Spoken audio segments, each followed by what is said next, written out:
खुलुमबाय आं गोलोरोम बसुमतारी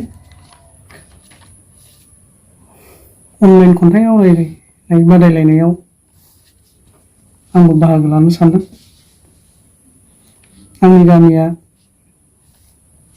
पखालागि क'क्राझार डिस्ट्रिक्टनिफ्राय। खन्थाइनि मुङानो जाहैबाय रादाय। बे खन्थाइखौ आंनो सुजुदों। फैदो दानिया दान्दिसे खोनासंलांदिनि। रादाय।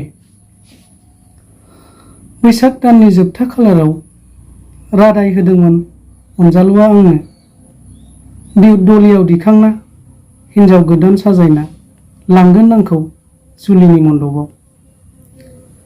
बैसाग दाना बारग'लांबाय, जुलिनि खालाराबो बारलांबाय।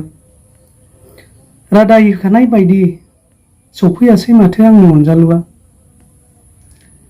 बेसेदि समायगौमोन जुलिनि मन्दपाव, नोंनि राजखुंगुर बायदि महरजों, गोदोनायाव आर'नाइ फालिजों। आंनि खाफालाव रंगिना गोजा सिन्दुरखौ नोंनि रैदोम आखाइजों फुनना होबोला। लांफैयासै नाथाय अनजालुआ आंखौ लामा नायै नायै, गोसोआसो बायग्लिलांबाय आंहा। सिरि सिरि मानोबा दुसिफ्लांबाय आं गावनि बरादखौ।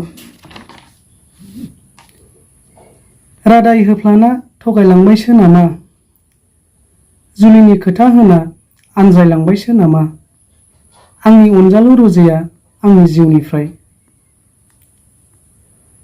रादाय होनाय बायदि लांफैदो रजे आंखौ नोंनि जुलिनि मन्दपाव। खोथा होनाय बायदि लांफैदो रजे देग्लाय बैसागावनो।